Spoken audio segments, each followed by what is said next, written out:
মুখ্যমন্ত্ৰী হিমন্ত বিশ্ব শৰ্মাৰ এটা ভিডিঅ' যিটো ভিডিঅ'ত কৈছিল যে লুইনজ্যোতি গগৈয়ে আত্মসমৰ্পণ কৰিব লাগে অৰ্থাৎ বিজেপিলৈ আহিব লাগে তাতে লুইনজ্যোতি গগৈ জাঙুৰ খাই উঠিল আৰু এক অনুষ্ঠানত বিস্ফোৰক মন্তব্য দাঙি ধৰে তাৰ ভিডিঅ'টো মই আপোনালোকৰ মাজলৈ লৈ আনিছো তেন্তে আহকচোন পল্লম নকৰো ভিডিঅ'টো মাজলৈ লুইনজ্যোতি গগৈৰ অভিযানত আত্মসমৰ্পণ বোলা শব্দটো মোৰ অভিযানত নাই যিদিনাখনৰ পৰা অসমৰ জাতীয় জীৱনৰ কাৰণে সংগ্ৰামী যাত্ৰা আৰম্ভ কৰিছো না কেতিয়াবা কাৰোবাৰ ওচৰত আত্মসমৰ্পণ কৰিছো না কাৰোবাৰ লগত কাৰোবাৰ ওচৰত আঁঠু লৈছো না ভৱিষ্যতে কাৰোবাৰ ওচৰত আঁঠু ল'ম না কাৰোবাৰ ওচৰত আত্মসমৰ্পণ কৰিম যেতিয়ালৈকে অসমৰ মাটিত জীয়াই থাকিম তেতিয়ালৈকে লুইনজ্যোতি গগৈয়ে কাৰো ওচৰত আত্মসমৰ্পণ নকৰে অসমৰ মুখ্যমন্ত্ৰীলৈ স্পষ্ট বাৰ্তা আৰু মুখ্যমন্ত্ৰীয়ে সদায় আত্মসমৰ্পণ কৰি থাকে মন গ'লে দেশৰ প্ৰধানমন্ত্ৰীৰ ওচৰত আত্মসমৰ্পণ কৰে বাৰু ঠিকে আছে কিন্তু নিজৰ জাতি ৰাখিবৰ কাৰণে তেওঁ যিবোৰ কাম কৰিছে এইবোৰ আপোনালোকে সকলোৱে দেখিছে আত্মসমৰ্পণ আৰু বিশ্বাসঘাতকতা এইটো অসমৰ মুখ্যমন্ত্ৰী হিমন্ত বিশ্ব শৰ্মাৰ তেওঁৰ জীৱনৰ লগৰী যিমানে আপুনি চাব তেওঁৰ সদৌখন ছাত্ৰ সন্থা আছুত যেতিয়া আছিলে চূড়ান্তভাৱে বিশ্বাসঘাতকতা কৰি হিতেশ্বৰ হত্যাৰ ওচৰত আঁঠু লৈ আত্মসমৰ্পণ কৰা আপোনালোকে সকলোৱে দেখিছে তাত বহুত মানুহ আঁঠু কৰা বহুত মানুহ আছে গুৱাহাটীৰ গুৱাহাটী ছাত্ৰ সন্থাৰ কাৰ্যসূচী কৰিবলৈ যাওঁতে কেনেকৈ হিতেশ্বৰ হত্যাৰ ওচৰত আত্মসমৰ্পণ কৰিছিল সকলোৱে দেখিছে আৰু বুজিছে তাৰ পাছত যেতিয়া হাৰদা হাৰদা বিস্ফোৰণৰ কথা যেতিয়াই ক'লে যেতিয়াই হাৰদা লুইবাৰ্ডাৰ নামত জেললৈ যোৱাৰ পৰিৱেশ আহিলে লগে লগে তেওঁ বিজেপি RSS আৰু ৰাম মাধৱৰ ওচৰত আত্মসমৰ্পণ কোনে নাজানে গতিকে আত্মসমৰ্পণ তেওঁৰ জীৱনৰ পৃষ্ঠাই পৃষ্ঠাই লিখা আছে আৰু বিশ্বাসঘাতকতা কাক কৰা নাই হলেও ছাত্ৰ সন্থাৰ পবিত্ৰ মঞ্চ আছুত আলভা তাৰ পাছত তেওঁৰ প্ৰথম গুৰু ভিভুসকলক কেনেকৈ বিশ্বাসঘাতকতা কৰে আপোনালোকে জানে তাৰ পাছত প্ৰথম গুৰু ত্যাগ কৰি প্ৰফুল্ল মহন্ত গুৰু তেওঁ ধৰিলে প্ৰফুল্ল মহন্ত বিশ্বাসঘাতকতা কৰিলে তাৰ পাছত আহি গ'ল হিতেশ্বৰ হত্যা তাৰ পাছত তৰুণ গগৈ তাৰ পাছত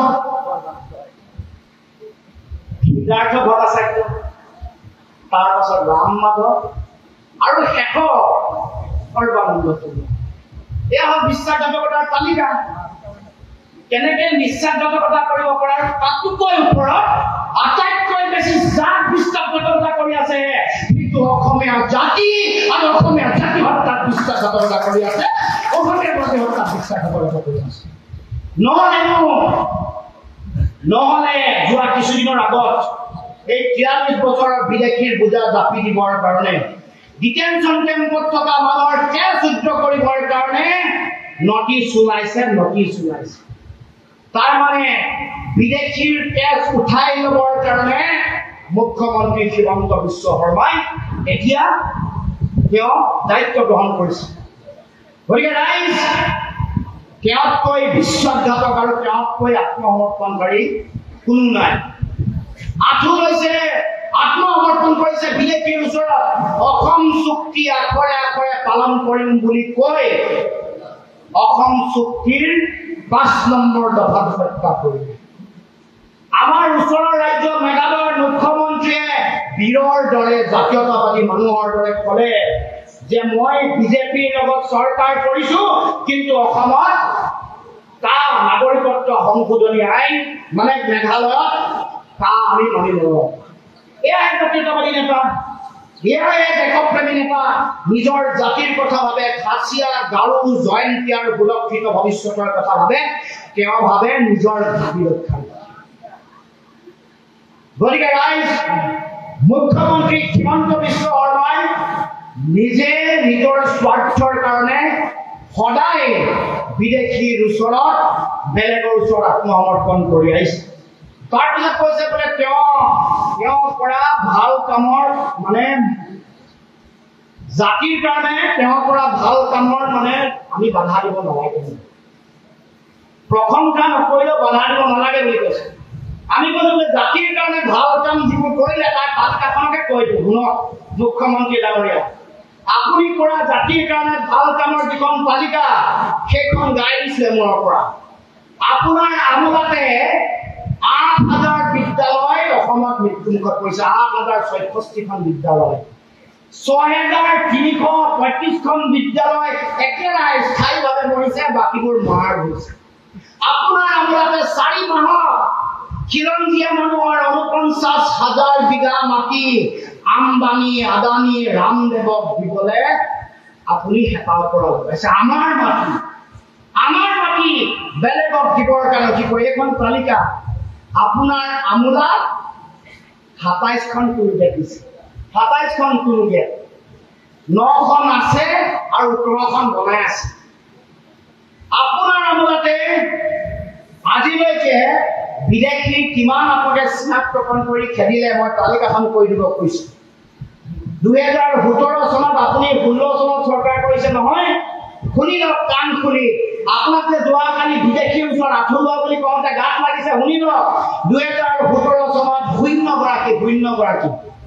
২০১৮ চনত ১৩ গৰাকী ২০১৯ চনত ৬ গৰাকী ২০২০ চনত ১ গৰাকী ২০২১ চনত ৩ গৰাকী ২০২২ চনত ২ গৰাকী ২০২৩ চনত ১ গৰাকী ২০২৪ চনৰ ১৪ আগষ্টলৈকে তথ্য আছে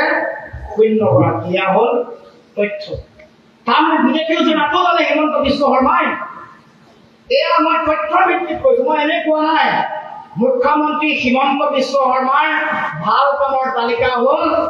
যোৱা এই বছৰটোত আজি তাৰিখলৈকে ১২,৫৫৫ কোটি টকা লোন লৈছে ১২,৫৫৫ কোটি টকা লোন লৈছে আৰু মুঠ লোনৰ সংখ্যা ১,৭৪,০০০ কোটি টকা জন্ম হয়ে প্ৰতিটো শিশুৱে